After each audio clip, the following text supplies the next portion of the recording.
Hello student, स्वागत आहे तुमचं PR एज्युकेशनमध्ये. तर आज आपण बघणार आहे मोल कन्सेप्ट. केमिस्ट्रीतला सगळ्यात इम्पॉर्टंट टॉपिक आपण बघणार आहे आज, मोल कन्सेप्ट. मोल कन्सेप्ट बघायच्या आधी आपण थोडंसं एक रेग्युलर लाईफमधलं एक्झाम्पल घेऊया आणि आपण त्याच्याद्वारे मोल कन्सेप्ट शिकूया. तर फर्स्ट मी एक्झाम्पल घेतो. आपल्याला माहित आहे एक डझन म्हणजे किती असतं? एक डझन म्हणजे कुठल्याही वस्तू तुम्ही वर्ल्ड मधल्या कुठल्याही वस्तू तुम्ही एक डझन घ्या. एक डझन म्हणजे त्या वस्तू असतात टोटल 12. किती वस्तू असतात? 12 एवढ्या वस्तू असतात. एक डझन म्हणजे 12 वस्तू असतात.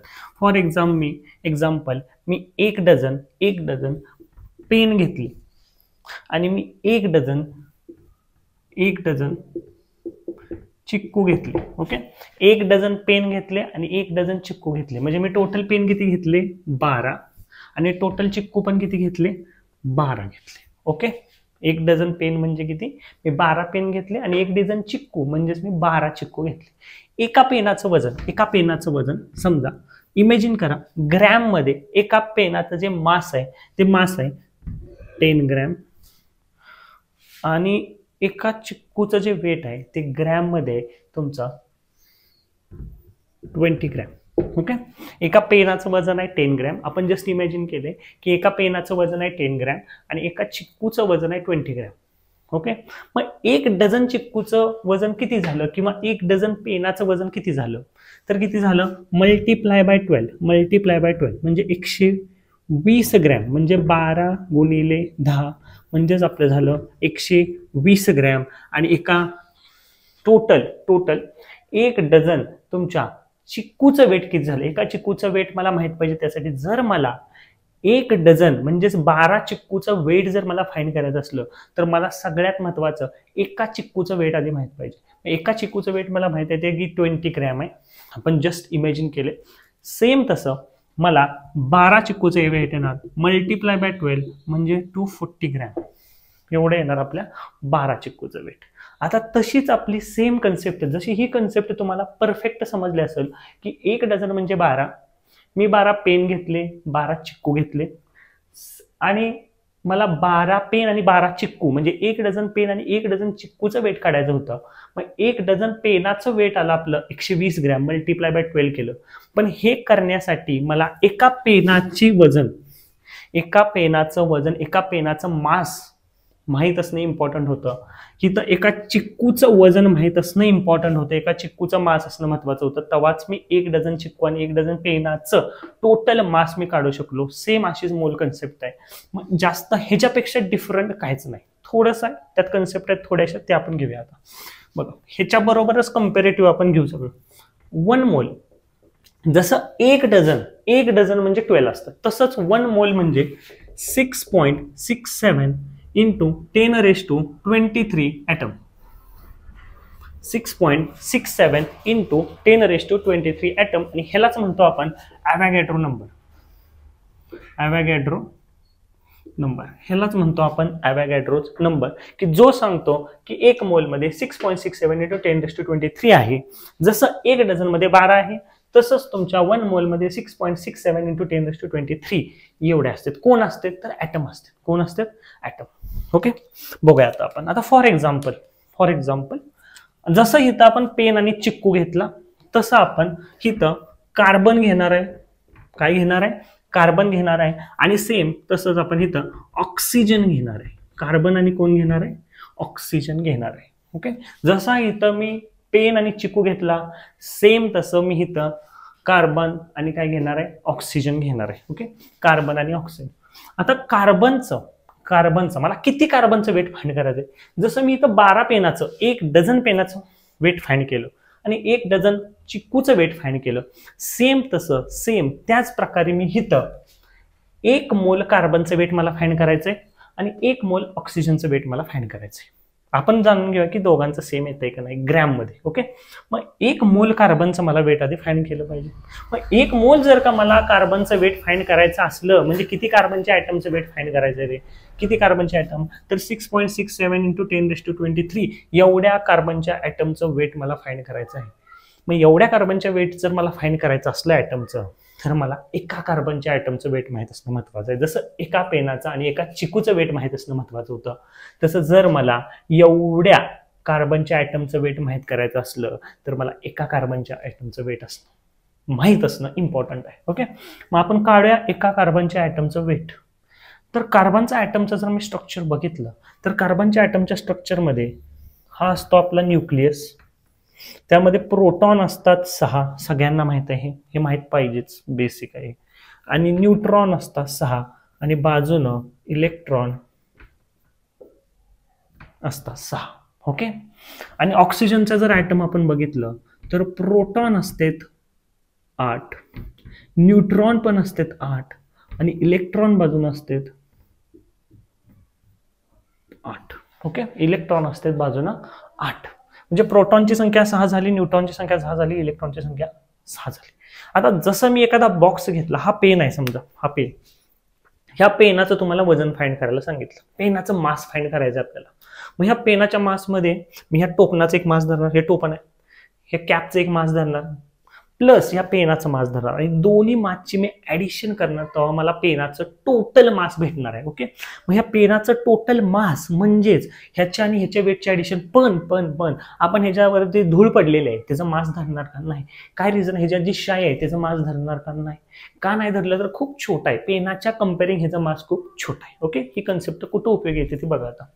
आता ह्यामध्ये प्रोटॉनची संख्या किती आहे? 6. ओके, आता मला एवढं माहित आहे की एका प्रोटॉनचं वेट किती असतं? 1.67 इंटू 10⁻20. एका प्रोटॉनचं वेट असतं 1.67 इंटू 10⁻24 ग्रॅम. ग्रॅम मध्ये, केजी मध्ये -27 असतं. एका न्यूट्रॉनचं वेट जरासं ह्याच्यापेक्षा जास्त असतं, बट आपण ते सेमच धरतो, इक्वल टू प्रोटॉन. आणि एका इलेक्ट्रॉनचं वेट असतं 9.10 इंटू 10⁻28 ग्रॅम. ओके, मग जर इथं आपण 10⁻24 आहे आणि इथं 10⁻28 आहे, खूप गॅप आहे, म्हणजे इलेक्ट्रॉनचं वेट खूप कमी असल्यामुळे आपण ॲटमचं मास मोजताना इलेक्ट्रॉनचं वेट काउंट करत नाही. मग आपण काय काउंट करतो? 6 प्रोटॉन प्लस 6 न्यूट्रॉन.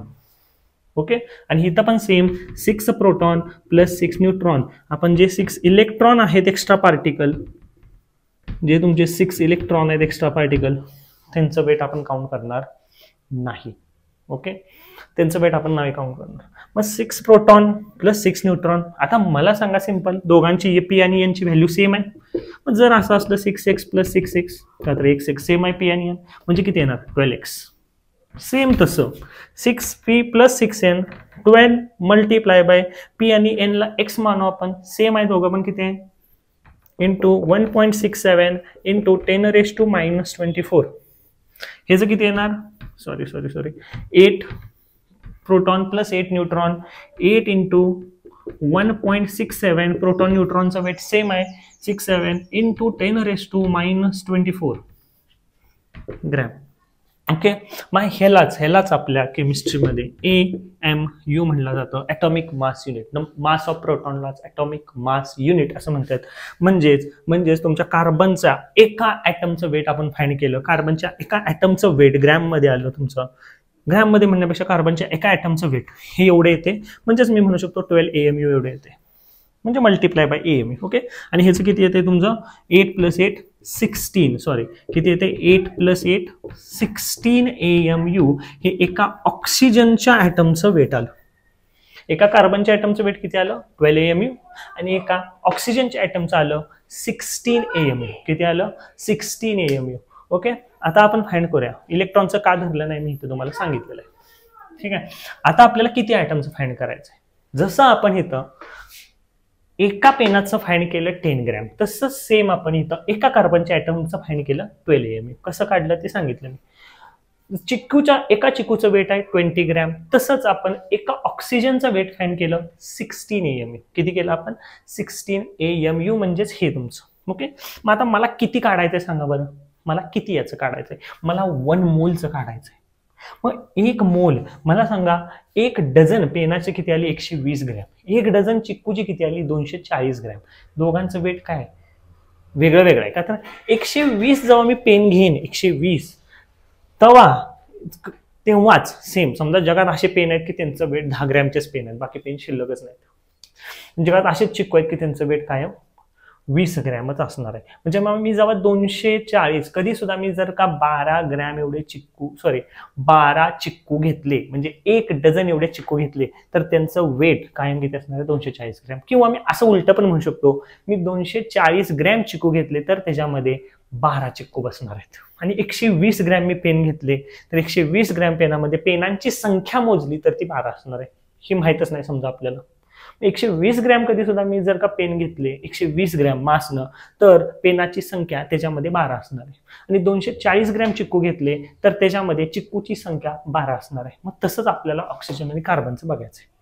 मग आता मला सांगा, एका कार्बनच्या ॲटमचं वेट जर का 12 AMU असलं तर एवढ्या कार्बनच्या ॲटमचं वेट किती असणार आहे, तर 12 मल्टिप्लाय बाय AMU म्हणजेच 1.67 इंटू 10⁻⁻24 मल्टिप्लाय बाय 6.67 एवढ्याच काढायचं ना आपल्याला. हे एकाचं झालं 6.67 इंटू 10⁻23 आणि ह्याचा आन्सर जेव्हा तुम्ही कॅल्क्युलेट करणार ते अप्रॉक्सिमेटली येतं 12 ग्रॅम. ओके. आणि सेम जेव्हा तुम्ही ह्याचा आन्सर फाइंड करता 16 AMU ची व्हॅल्यू 1.67 इंटू 10⁻⁻24 मल्टिप्लाय बाय कितीचं काढायचं, हे एकाचं झालं, एका ऑक्सिजनच्या ॲटमचं वेट झालं, मास झालं एका ऑक्सिजनच्या ॲटमचं मास झालं. मग एवढ्याचं किती मास येणार 6.67 इंटू 10⁻23 म्हणजे ह्याचा आन्सर येतं 16 ग्रॅम. ओके. म्हणजे ह्याच्यावरून काय कळालं तुम्हाला, अप्रॉक्सिमेटली तुम्ही कॅल्क्युलेट करून बघा 16 ग्रॅमचं आन्सर येतं. म्हणजेच 16 ग्रॅम ऑक्सिजन मध्ये 16 ग्रॅम ह्याला आपण म्हणतो त्याचं मोलर वेट. काय म्हणतो, मोलर वेट. जसं ह्याला म्हणणार मी डझन वेट तसं ह्याला म्हणणार मी मोलर वेट. डझन वेट तसंच हे मोलर वेट. मग मोलर वेट म्हणजे काय, तर मोलर वेट म्हणजे 16 ग्रॅम जर का मी ऑक्सिजन घेतला तर त्याच्यामध्ये ॲटमची संख्या ही 6.67 इंटू 10⁻23 एवढी असणार आहे. आणि 12 ग्रॅम मी ऑक्सिजन घेतला तर त्याच्यामध्ये